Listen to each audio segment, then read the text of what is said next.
Alors, c'est la vidéo transcentenaire, c'est ça? Oui. C'est la vidéo 139, et même si c'est en fait la vidéo 170, parce que c'est la 139e vidéo de la semaine, mise comme ça, essayez d'être dite comme ça, et c'est la 170e de la chaîne Les Nuits sont courtes, qui est de l'inspiration, comme je vous l'avais dit peut-être un jour. Les Nuits sont courtes, c'était une pièce de théâtre qui s'appelait Les Nuits sont courtes en Transylvanie, que j'ai écrit en 2003. Et c'est une pièce qui gagne à être connue.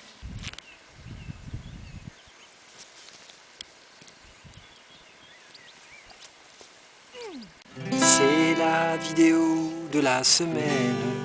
Jean-Martial Stève en direct de l'atelier de Mika Chalou.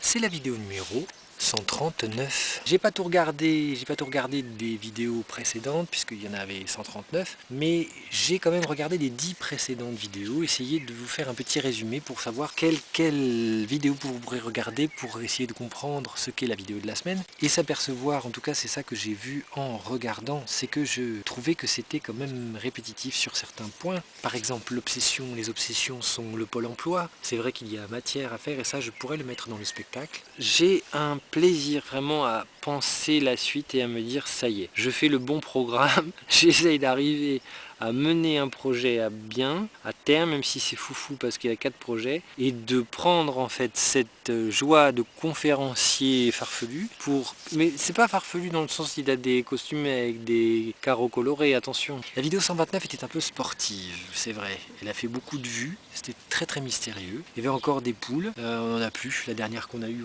on l'a donnée. Et je commence à parler de mon histoire un peu, c'est ça, avec voilà, c'est pour ça que d'ailleurs chaque vidéo, une vidéo après l'autre, la vidéo de la semaine c'est des vidéos qui se suivent, c'est des numéros. Je fais pareil pour les textes, quand je fais sur mon blog je fais un texte, mais sauf que là ça se suit pas vraiment sur les textes, des fois c'est un peu bizarre, mais on sent les obsessions. C'est plutôt farfelu dans l'ordre de le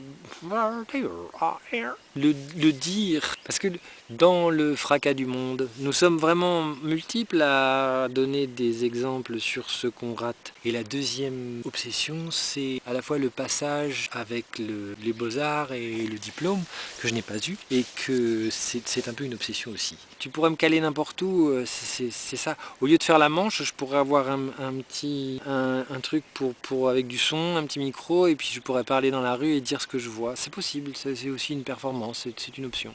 Et puis relier avec ce que je vis. Et comme ça, créer le spectacle tout en improvisant au fur et à mesure, et puis peaufiner pour arriver à... Et une chose qui m'est apparue dans les vidéos, 10 précédentes vidéos, c'est aussi de voir que l'obsession, c'est aussi le théâtre, c'est aussi le groupe, et comment être dans un groupe, parce que c'est vraiment un truc que je voudrais arriver à faire dans ma vie, et être bien dans un groupe, et en tout cas dire et pouvoir partager et faire ensemble. Et ça j'en parle, et c'est aussi le spectacle, c'est aussi le théâtre et l'art de jouer, comment qu'on joue, comment qu'on fait pour jouer mieux et être détendu. Je vois bien ce que ça pourrait donner, parce que plus c'est simple, plus c'est bien, à mes yeux, de ce que je veux faire et dire.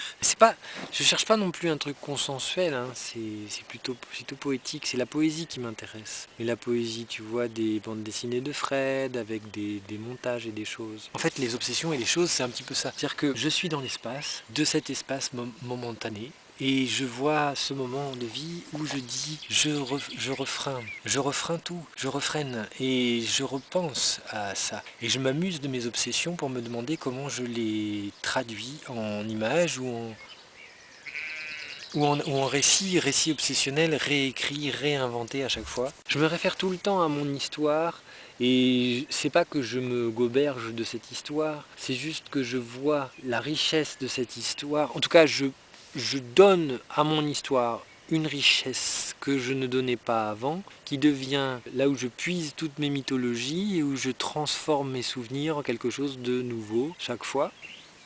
Alors, oui, bonjour.